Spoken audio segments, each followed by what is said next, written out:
Baljeet CM साहब bite कर ले एक छोटी सी, एक मिनट में पूछ लेता हूँ सर, आप थोड़ा सा प्लीज, आप सर सीएम साहब बाइट कर ले छोटी सी। चलो कर लेना, ये आप रख लो, बोल दिया आप ना एक लेडीज है बहन से। नहीं कोई नहीं, बलजीत कर लेंगे, नीचे कर एक बारी बुला के बुला लेती हूँ जी सीएम साहब कर ले छोटी सी बाइट। सर आज लाडवा में पहुंचे हैं, लोगों की समस्या सुनी है। नहीं, लाडवा तो अपना घर है अपने परिवार के लोग यहाँ पर हैं, यहाँ तो रहना ही यही पड़ता है।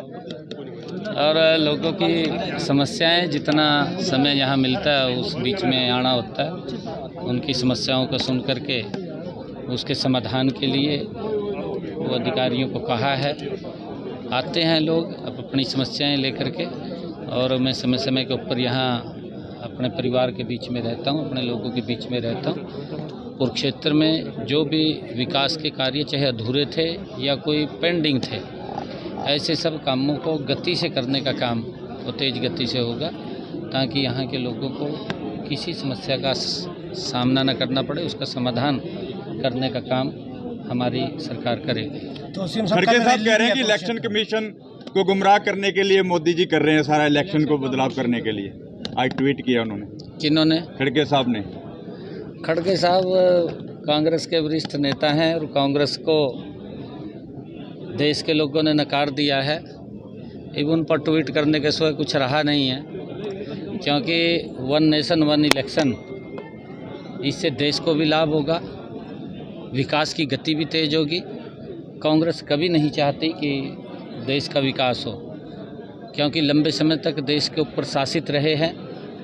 जिस गति से 2014 से लेकर के नरेंद्र मोदी जी नॉन स्टॉप इस देश को विकास की नई ऊंचाइयों के ऊपर ले जाने का काम कर रहे हैं, कांग्रेस ने आज तक इस प्रकार से इस देश को आगे ले जाने का काम नहीं किया। उन्होंने बड़ी धीमी गति से इसको आगे बढ़ाने का काम किया है, परंतु मोदी जी तीव्र गति से इस देश को आगे बढ़ाने का गति से काम कर रहे हैं। आज वो महसूस भी हर लोग कर रहा है, आज देश भी देख रहा है कि गति से हर क्षेत्र के अंदर देश आगे बढ़ रहा है।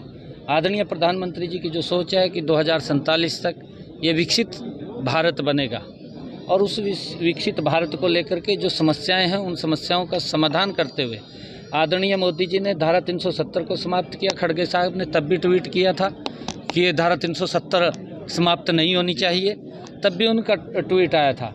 आज अगर देखें जम्मू कश्मीर भारत के अन्य हिस्सों की अपेक्षा वहाँ पर विकास की गति भी वहाँ पर तेज हो रही है, और लोग उस विकास को चाहते हैं जो लंबे समय से उस विकास से वो मजबूर थे, उनके पास विकास नहीं था, परंतु अब गति से वहाँ विकास हो रहा है। और चाहे जो बोडो की समस्या थी लंबे समय से, तब भी कांग्रेस ने उस समस्या का समाधान हुआ, तब भी उन्होंने ट्वीट किया था।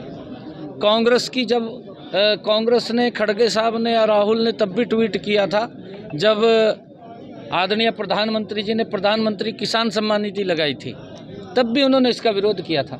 इनके डीएनए के अंदर है विरोध करना, ये तो हर बात का विरोध करते हैं, परंतु मोदी जी नॉन स्टॉप इस भारत को आगे बढ़ाने का काम। राहुल के खिलाफ एफआईआर दर्ज हुई है, राहुल के दिल्ली में एफआईआर दर्ज हुई है, क्या देखिए, क्योंकि कांग्रेस बुरी तरह से फेडअप हो चुकी है और कांग्रेस को लगने लगा कि 2029 में भी हमारा नंबर नहीं है। अब उन्होंने जो ये रास्ता चुना है ये दुर्भाग्यपूर्ण है, ऐसा रास्ता लोकतंत्र के अंदर नहीं है।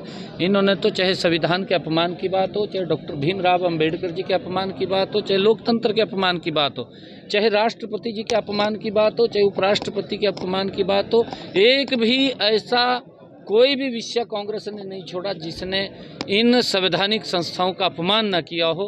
कांग्रेस ये चाहती है कि हम ही सब कुछ हैं। राहुल तो आज भी इस दुनिया के अंदर है कि मैं ही प्रधानमंत्री हूँ, अब वो 2029 का भी नहीं है। केजरीवाल निगम में पंजाब हरियाणा भ्रष्ट मुक्त कराना चाहते हैं जी, एक ही नारा भाजपा का है, हरियाणा भ्रष्ट मुक्त। लेकिन शाहबाद उपमंडल की बात करें, शाहबाद शुगर मिल में कई ऐसे घोटाले हैं जो सामने आकर उसकी जाँच कराई तो करोड़ों के घोटाले। बिल्कुल जाँच कराएंगे ना, भ्रष्टाचार के ऊपर जीरो टॉलरेंस पे सरकार काम कर रही है और किसी को बख्शने का सवाल नहीं। आप देखना अभी धीरे धीरे क्या हो रहा है, अभी धीरे बिल्कुल पूरी टाइट होगी ना, अभी देखना धीरे धीरे, मैं कह रहा हूँ ना। कुरुक्षेत्र प्रशासन की जाता है, अरे ऐसा नहीं है, ऐसा नहीं है। जहाँ पर भी कोई गलत है, जो अच्छे काम कर रहे हैं उनको अप्रिशिएट करेंगे, उनको हम सम्मानित करेंगे, ऐसा नहीं। आम आदमी पार्टी को झटका लगा है कि तगड़ा